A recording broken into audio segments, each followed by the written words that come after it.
Hello friends, आपल्या सर्वांची आवडती मालिका हळद रुसली कुंकू हसलं या मालिकेच्या आजच्या शुक्रवार 29 मेच्या एपिसोडमध्ये एकानंतर एक जबरदस्त ट्विस्ट आले आहेत.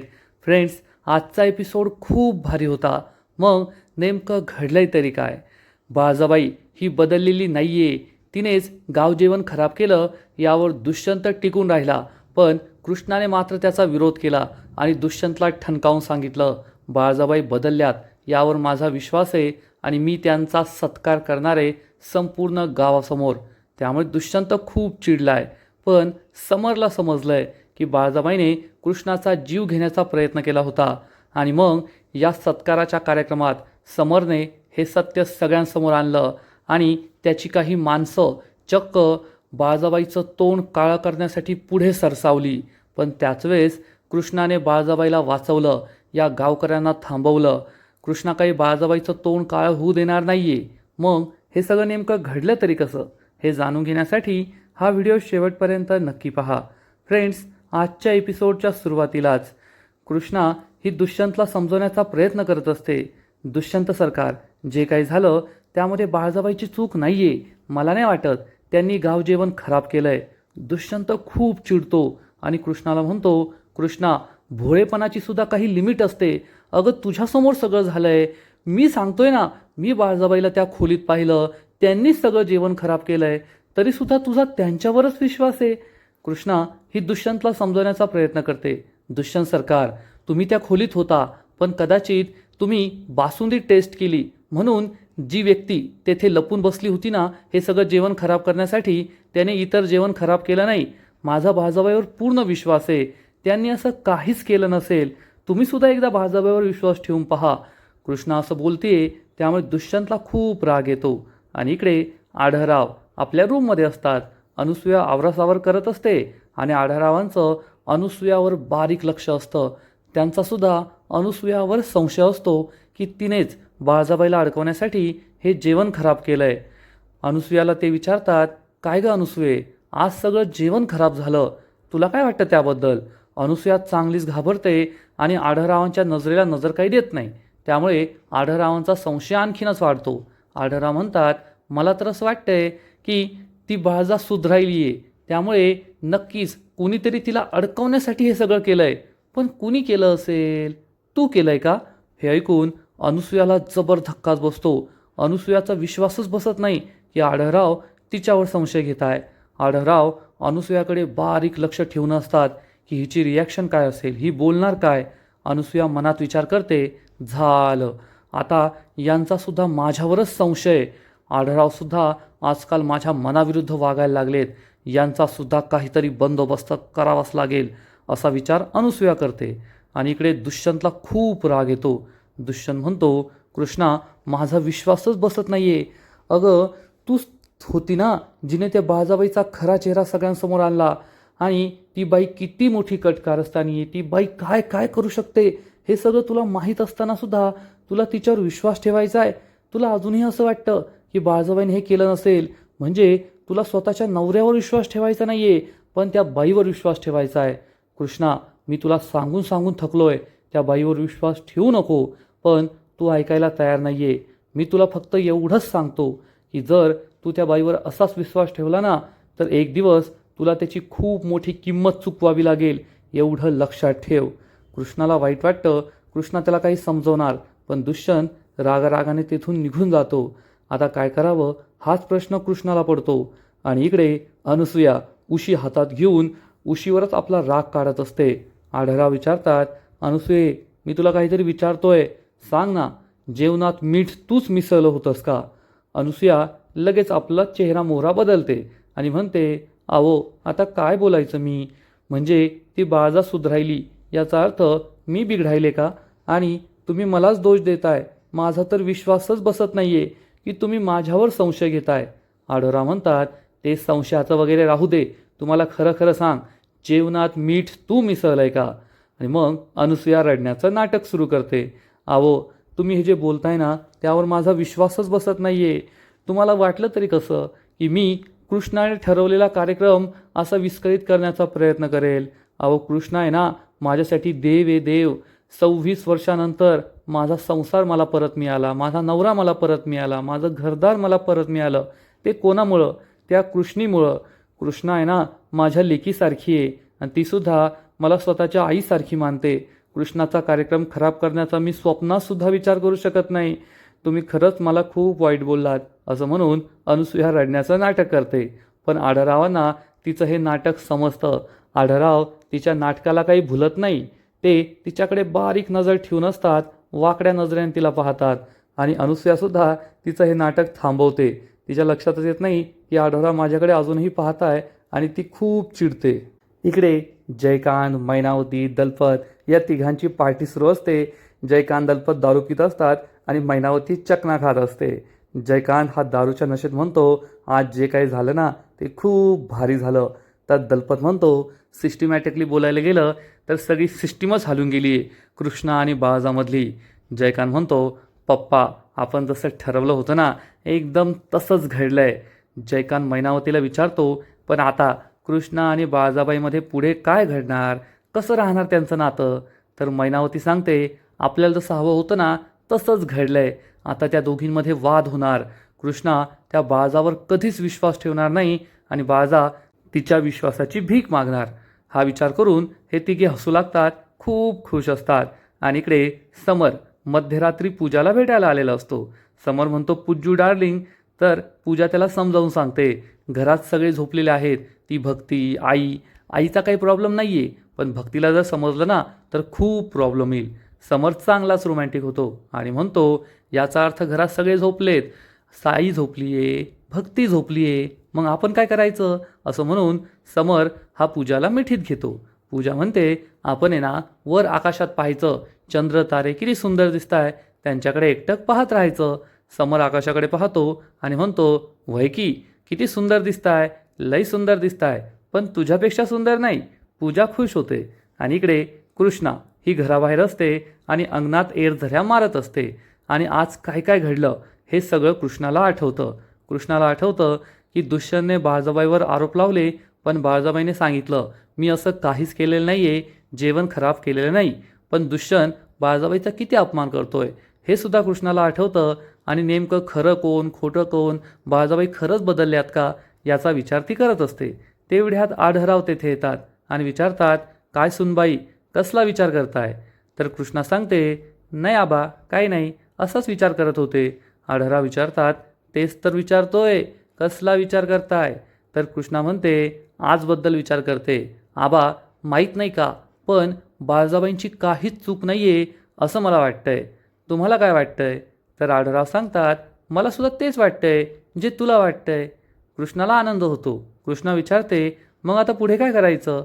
तर आढळराव म्हणतात, काही नाही करायचं, सगळं काही आपणच करायचं नसतं, काही गोष्टी वेळ, काळ, नशीब यांच्यावर सुद्धा सोडून द्यायच्या असतात. तर कृष्णा म्हणते, पण आबा जर आपण काही केलं नाही ना तर आपण हात वर केले असं होईल. आढळराव म्हणतात, नाही ग पोरे, असं काही नाही होत.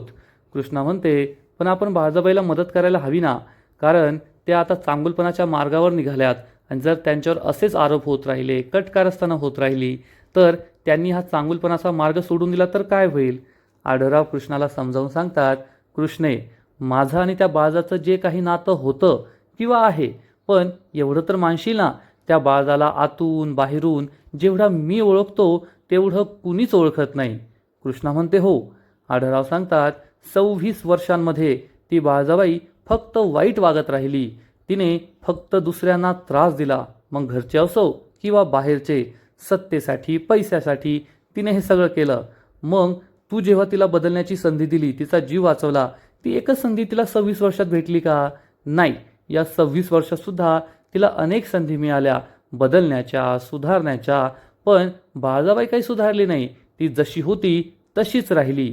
म्हणजे ती खमकी आहे आणि आज 26 वर्षानंतर ती बदलली आहे तुझ्यामुळे. आणि तुला काय वाटतं, असे 1-2 आरोप झाले, 1-2 घटना मनाविरुद्ध झाल्या म्हणून ती बदलणार नाही? ती चांगुलपणाच्या मार्गावर जर निघाली असेल ना तर ती एवढी खमकी नक्कीच आहे की काही झालं तरी ती तिचा मार्ग बदलणार नाही. या मार्गावर ती अशीच चालत राहील. कृष्णाला सुद्धा हे पटतं. आढळराव तिला समजावून सांगतात, आपल्याला बाळजाबाईला बदलायचंय, ती स्वतः बदलण्याचा प्रयत्न करते, पण त्यासाठी आपण तिला काही मदत करायला पाहिजे तर नाही. जेव्हा वेळ येईल तेव्हा आपण तिच्या पाठीशी खंबीरपणे उभं राहूच, पण सध्या तरी या मार्गावर तिला एकटीलाच चालू दे. कारण ती एकटीने जेव्हा या मार्गावर चालेल ना, तेव्हाच ती सगळ्या संकटांना तोंड देईल आणि खरंच या आगीत ती आणखीन खऱ्या सोन्यासारखी बाहेर येईल. कृष्णाला सुद्धा हे पटतं आणि आढळरावांनी तिला खरंच छान समजावून सांगितलंय. इकडे पूजा आणि समर यांचा रोमांस फुल जोमात सुरू असतो. दोघेही बाजेवर मस्त आकाशाकडे पाहत, चंद्र ताऱ्यांकडे पाहत झोपलेले असतात. खूप रोमॅन्टिक होतात आणि समर हा पूजाला म्हणतो, पूज्जू डार्लिंग, किती छान वाटतंय ना, फक्त आपण दोघेच आणि हा चंद्र, हे तारे. तर पूजा म्हणते, भारी तर वाटतंय, पण अजून किती दिवस असं आपण लपून छपून भेटायचं? मला तुझ्याशी लग्न करायचंय. कधी लग्न करायचं आपण? तर समर म्हणतो, अगं पूज्जू डार्लिंग, लवकरच लग्न करायचं आपण. फक्त थोडा धीर धर. एकदा का त्या बाजाचा विषय मी कायमचा संपवला की मग तू रांगणे पाटलांच्या घरची सून म्हणून आलीच म्हणून समज.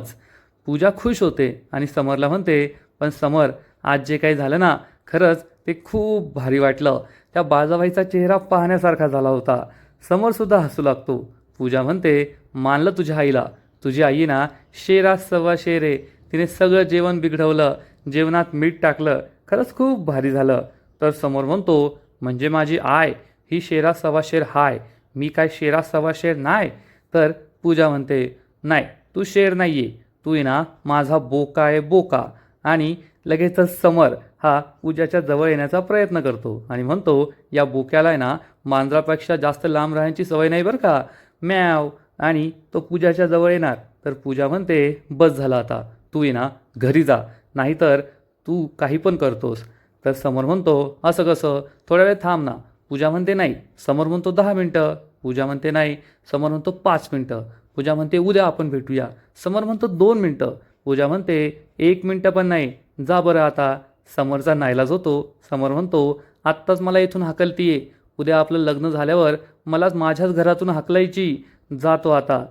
पूजा म्हणते, ठीक आहे, जा लवकर. पण समर परत तिच्याजवळ येतो आणि विचारतो, उद्या भेटशील ना? समरला पूजा म्हणते, हो हो, उद्या नक्की भेटणार. समर म्हणतो, चल आता एक शेवटची मिठी. आणि समर पूजाला घट्ट मिठी मारतो. पूजासुद्धा खुश होते. दोघे एकमेकांना बाय बाय करतात आणि समर आपल्या घरी निघून जातो. इकडे बाळजाबाई तिच्या रूममध्ये असते आणि तिच्या हातामध्ये पुन्हा एकदा चाबूक असतो आणि बाळजाबाईला झालेल्या सगळ्या घटना आठवतात की जेव्हापासून मी चांगल्या रस्त्यावर चालायचं ठरवलंय, मी कृष्ण आणि दुष्यंतशी किती चांगलं वागतेय, पण दुष्यंत माझा अपमान करतोय, पुन्हा पुन्हा अपमान करतोय. मी काही केलं तरी तुम्ही बदलणार नाही, हे सगळं तुम्हीच केलंय, हे सगळं तिला आठवतं. आजसुद्धा जेवणाबद्दल त्याने मलाच दोष दिला, माझ्यावरच आरोप केले, हे बाळजाबाईला आठवतं. बाळजाबाई ढसाढसा रडू लागते. फ्रेंड्स, हा सीन खरंच खूप इमोशनल आहे. बाळजाबाईचं दुःख तुम्हालासुद्धा नक्कीच समजणार. आणि मग बाळजाबाई स्वतःच्या पाठीवरच या चापकाचे जोरजोरात फटके मारू लागते. तिला या चापकाच्या फटक्यांचा खूप त्रास होतो, पण त्यापेक्षा जास्त माझ्या पोटचा लेक माझ्यावर विश्वास ठेवत नाहीये, माझ्याशी कसा वागतोय, याचा तिला त्रास होत असतो आणि ती स्वतःला चापकाचे फटके देतच असते. तेवढ्यात कृष्णा ही बाळजाबाईच्या रूम बाहेरून जात असते. तिला या चापकाचा आवाज येतो. कृष्णाला कळतच नाही हा आवाज कोठून येतोय. कृष्णा विचार करते, हा आवाज बाळजाबाईच्या रूममधून तर येत नाहीये ना. तर बाळजाबाई ही जोरजोरात रडत असते. तिला या चापकाच्या फटक्यांचा त्रास होत असतो. कृष्णाला वाटतं की बाळजाबाईच्या रूममधूनच हा आवाज येतोय आणि कृष्णा ही रूममध्ये येते. तर बाळजाबाई चक्क स्वतःला चापकाचे फटके देतीये. हे पाहून कृष्णाला जबर धक्काच बसतो. कृष्णा बाळजाबाईला थांबवते. थांबा बाळजाबाई, हे काय करताय? आणि बाळजाबाई ढसाढसा रडू लागते आणि म्हणते, कृष्णे, हे नाही करू तर काय करू मी? अगं, माझ्या लेकाचाच माझ्यावर विश्वास नाहीये, तो माझ्याशी कसा बोलतो, कसा वागतो, हे तू पाहतेस ना. मग स्वतःला शिक्षा देण्याशिवाय माझ्याकडे काय पर्याय आहे? बाळजाबाई रडू लागते. कृष्णा तिला समजावून सांगते, बाळजाबाई, तुम्ही खरंच बदलल्यात की नाही बदलल्यात? चांगुलपणाचा मार्ग तुमचा खरा आहे की खोटा आहे हे सुद्धा मला माहीत नाहीये. पण एक लक्षात ठेवा, जेव्हा एखादा वाईट व्यक्ती चांगुलपणाच्या मार्गावर चालायला लागतो ना, तेव्हा अनेक लोकांना त्यावर विश्वास बसत नाही. त्यामुळे त्याला दूषणं दिली जातात, वाईट बोललं जातं. तुमच्याबरोबर सुद्धा तेच होतंय. स्वतःला असा त्रास करून घेऊन काही फायदा नाहीये, हे सुद्धा त्यांना नाटकच वाटेल. यावर एकच पर्याय आणि ती म्हणजे वेळ. जितकी वेळ जाईल आणि तुम्ही जेवढं चांगलं वागाल तेवढंच समोरच्या व्यक्तीला तुमचं चांगलं वागणं पटेल. त्यामुळे स्वतःला असा त्रास देऊ नका. तुम्ही खमक्या आहात आणि या मार्गावर अशाच चालत राहा. स्वतःवर विश्वास ठेवा, देवावर विश्वास ठेवा. सगळं काही ठीक होईल. एक ना एक दिवस सगळ्यांना पटेल की तुम्ही बदलले आहात, खरंच बदलले आहात. बाळजाबाईला कृष्णाचं हे बोलणं पटतं. बाळजाबाई रडत असते. कृष्णा ही बाळजाबाईला समजावून सांगते, तुम्ही हा चांगुलपणाचा मार्ग कधीच सोडू नका शेवटपर्यंत. कृष्णा तेथून निघून जाते. बाळजाबाई आपले डोळे पुसते आणि कृष्णाने जे सांगितलंय त्या रस्त्यावर चालायचं. एक ना एक दिवस सगळ्यांना नक्कीच माझा चांगुलपणा समजेल, पटेल. ही गोष्ट बाळजाबाईला सुद्धा वाटते आणि ती मनाशी ठाम निर्धार करते की आता हा चांगुलपणाचा मार्ग सोडायचा नाही आणि सगळ्यांना हे पटवून द्यायचं की आता ही बाळजा बदलली आहे, सुधारली आहे आणि ती आधीसारखी वाईट कधीच नाही वागणार. इकडे आई बापाबरोबर पार्टी केल्यानंतर समर हा चक्क जयकांतबरोबर सुद्धा पार्टी करत असतो. जयकांत आणि समरची पार्टी सुरू असते आणि जयकांत समरला सांगतो, समर भावा तुला खरं सांगतो, जन्मापासून मी त्या दुष्यंताबरोबर आहे, पण तो माझा एवढा जवळचा भाव कधीच नाही बनला जेवढा थोड्याच दिवसात तू माझा भाव बनला. मला आहे ना तुला मिठी मारायची रे भावा. असं म्हणून जयकांत हा समरजवळ येतो, समरला मिठी मारतो. फ्रेंड्स, या नवीन जयकांतला दारू पिलेल्या माणसाची ॲक्टिंग बिलकुल जमत नाही. त्याची ॲक्टिंग पाहून तुम्हाला हसूच येईल. आणि हा जयकांत समरला म्हणतो, खरंच भाव आहे तू माझा. आणि तो पुन्हा एकदा आपल्या जागेवर येऊन बसतो. जयकांत म्हणतो, अरे भावा खरंच मला आहे ना तुझ्यासमोर करमतच नाही. तू नसला ना की दारू प्यायला मजाच येत नाही. समर विचारतो, जयकांत काय र, तुला माझ्याशिवाय करमत नाही असं कसं? आणि एवढं प्रेम कसं उफाळून येते तुझं आजकाल माझ्याबद्दलचं? तर जयकांत म्हणतो, भावा प्रेम येते. प्रेम कसं होतं, काय होतं हे सांगता येत नाही, म्हणता पण येत नाही, बोलता पण येत नाही. पण प्रेम आहे ना हे प्रेम असतं. आणि खरंच तू जे बाळजाबाईबद्दल केलं आहे ना ते पाहून मला खूप भारी वाटलं. ती बाळजाबाई नुसती नाटकं करतीये, बदलली आहे, पण मला माहिती आहे ना ती काही बदललेली नाही आहे. अरे एक नंबरची खोटाडी बाई आहे ती. समर विचारतो, म्हणजे? तर जयकांत त्याला सांगतो, तुला एक सिक्रेट सांगतो जे कोणालाच माहीत नाही आहे. ज्या दिवशी बाळजाबाईवर हल्ला झाला होता, कृष्णाने तिला वाचवलं, मग कृष्णाला लागलं, त्यानंतरच बाळजा बदलली ना. पण त्याच दिवशी बाळजाने चक्क कृष्णाला मारण्याचा प्लॅन बनवला होता. कृष्णाला पंचायतीच्या ऑफिसमध्ये जाता जाता गाठायचं आणि मारायचं असा तिचा प्लॅन होता. हे ऐकून समरला मोठा धक्काच बसतो. समर खूप खुश होतो. आता जयकाने सुद्धा जाणून बुजून समरला हे सांगितलंय, म्हणजे कृष्ण आणि बाळजाबाईमध्ये भांडणं व्हावीत. आणि समरला तर एक संधी हवीच होती कृष्ण आणि बाळजाबाईला वेगळं करण्यासाठी. आणि त्याला हा तुरुपचा एक्का भेटलेला असतो. त्यामुळे समर खूप खुश होतो. दुसरा दिवस उजाडतो. कृष्णा ही किचनमध्ये काम करत असते. तेवढ्यात बाळजाबाई तेथे येते आणि म्हणते, कृष्णे तू हे सगळं का करतेस? अगं आराम कर, आत्ताच आजारपणातून उठली आहे ना, जा बरं आराम करायला, हे सगळं मी पाहते. तर कृष्णा म्हणते, नाही बाळजाबाई मला आराम नाही करायचा आहे, मी सगळी कामं करेल. बाळजाबाई म्हणते, ठीक आहे, पण मी तुझी मदत करणार. कृष्णा म्हणते, हो हो करा ना. तेवढ्यात दुष्यंत तेथे येतो आणि बाळजाबाई कृष्णाला एकत्र पाहून त्याला खूप राग येतो. दुष्यंत बाळजाबाईला विचारतो, तुम्ही इथे काय करताय? जा तुम्ही बाहेर, तुम्हाला जे हवं असेल ना ते सगळं मिळेल. तर बाळजाबाई म्हणते, अरे मी फक्त माझा चहा बनवायली आहे, चहा बनवते आणि जाते बाहेर. तर दुष्यंत चिडून म्हणतो, नाही नाही नाही, काही चहा बनवू नका, कृष्णा तुम्हाला चहा आणून देईल. कारण तुमचं कसं आहे ना, तुम्ही येथे राहाल ना तर चहामध्ये सुद्धा काहीतरी मिसळाल आणि सगळ्यांचा चहा खराब कराल आणि त्याचा आरोप कृष्णावरच येईल, कारण चहा तर कृष्णाने बनवला आहे. बाळजाबाईला खूप वाईट वाटतं. बाळजाबाई म्हणते, दुष्यंता माझी बाजू ऐकून तरी घेणार आहे. पण दुष्यंत म्हणतो, सांगितलं ना, निघा बाहेर, किचनमध्ये थांबायचं नाही, जा बरं हॉलमध्ये जाऊन बसा. बाळजाबाई खूप दुःखी होते. कृष्णाला सुद्धा वाईट वाटतं. बाळजाबाई दुःखी होऊन तेथून निघून जाते. कृष्णा खूप चिडते की दुष्यंत असा का वागतोय. आणि इकडे पूज्यू डार्लिंग ही तिच्या घरी झोपलेली असते. झोपेतून उठते, आई कॉफी दे. तेवढ्यात तिचे डोळे उघडतात आणि समोर चक्क तिचा समर बसलेला असतो. समरला पाहून पूजाला मोठा धक्काच बसतो की समर हा घरात काय करतोय. पूजा विचारते, तू इथे काय करतोय रे सकाळी सकाळी? समर म्हणतो, पुज्जू डार्लिंग, मी इथं आलो हाय, तुझा विश्वास बसत नाही, पण मी तुझ्या समोरच उभा हाय, तू टेन्शन घ्यायचं नाही. पूजा म्हणते, अरे काय टेन्शन नाही घ्यायचं, भक्ती आई कुणी पाहिलं तर काय होईल. तर समर म्हणतो, तुला एक गोष्ट सांगू का आधी, तू ही ना झोपेत होती तर इतकी भारी दिसत होती आणि आता सुद्धा खूप छान दिसतीये. असं म्हणून समर पुन्हा एकदा तिला मिठी मारतो आणि सांगतो, अगं घाबरू नकोस, एक तर भक्ती आणि बंब्या हे दोघे डेअरीत गेले दूध घालायला आणि तुझी आई ते मंदिरात भंडारा आहे ना, तर हातात 2-2 भांडे घेऊन लाईनमध्ये उभी आहे. तिचा नंबर काय एवढ्या लवकर लागायचा नाही, त्यामुळे तू टेन्शन घ्यायचं नाही, तुझ्याबरोबर मीच येते हाय.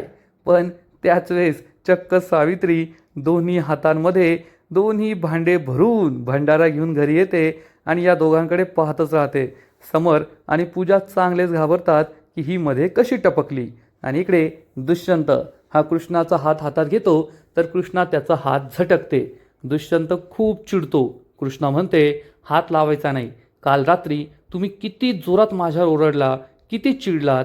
दुष्यंत म्हणतो, कृष्णा मी ओरडलो हे तुला आठवतंय, त्यासाठी मी तुझी माफी मागतो, पण तू कसं वागते हे तुला कळत नाहीये का. मी तुझ्यासमोर डोकं फोडतोय. अगं त्या बाळाजवळ विश्वास ठेवू नको, ती बाळाजवळ विश्वास ठेवण्याच्या लायक नाहीये, पण तू माझं ऐकायलाच तयार नाहीये.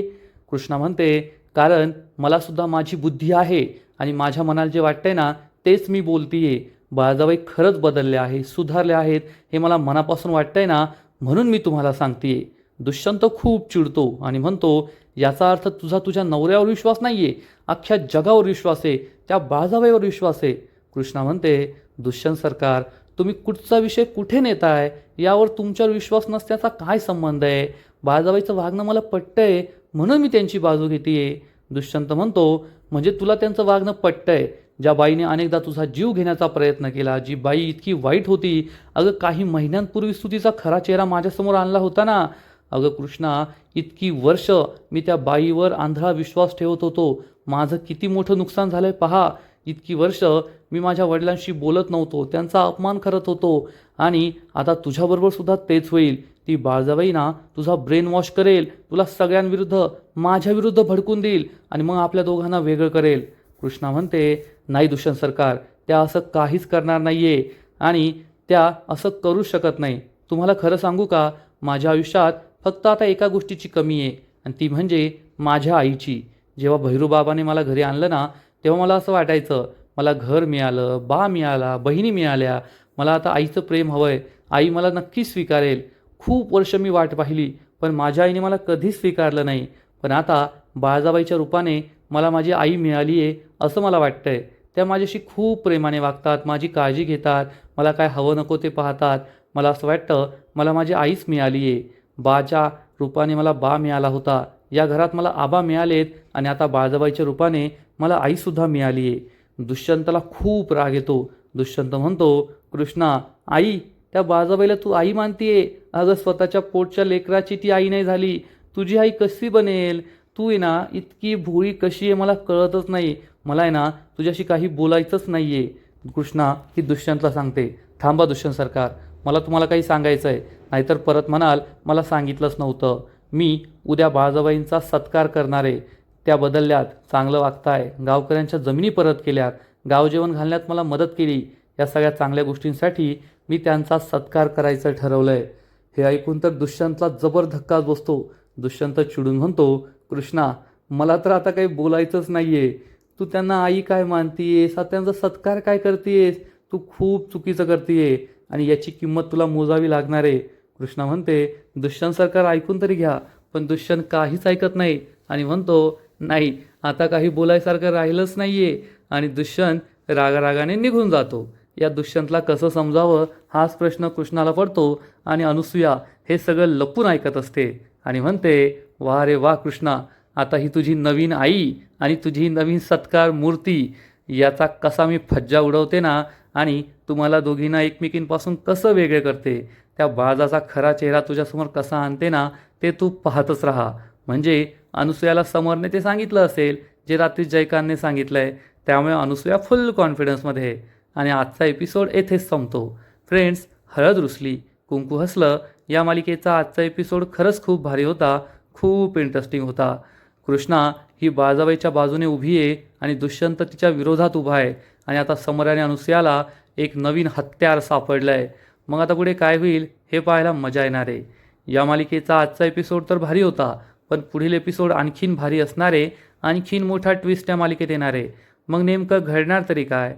तर फ्रेंड्स, हळद रुसली कुंकू हसलं या मालिकेच्या पुढील एपिसोडमध्ये आपण पाहू बाळजाबाईने आणि कृष्णाने ग्रामसभा भरवलेली असेल. सगळे गावकरी जमलेले असतील आणि मग कृष्णा ही गावकऱ्यांना सांगेल, गावकऱ्यांनो, बाळजाबाई या बदलल्यात. त्यांनी सगळ्या गावकऱ्यांच्या जमिनी परत केल्यात, गाव जेवण घालण्यात माझी मदत केली आणि एखादी व्यक्ती जर चांगलं काम करत असेल तर त्या व्यक्तीचा सत्कार करायलाच हवा. म्हणूनच आज आपण बाळजाबाईचा सत्कार करणार आहोत. आणि त्याच वेळेस समर तेथे येईल आणि म्हणेल, कृष्णा, तुझ्या बाळजाबाईचा सत्कार करायला निघाली आहेस ना, त्या बाळजाबाईने तुझा जीव घेण्याचा प्रयत्न केला आहे. हे ऐकून सगळ्यांना मोठा धक्काच बसेल आणि मग समर काही पुरावेसुद्धा समोर ठेवणार.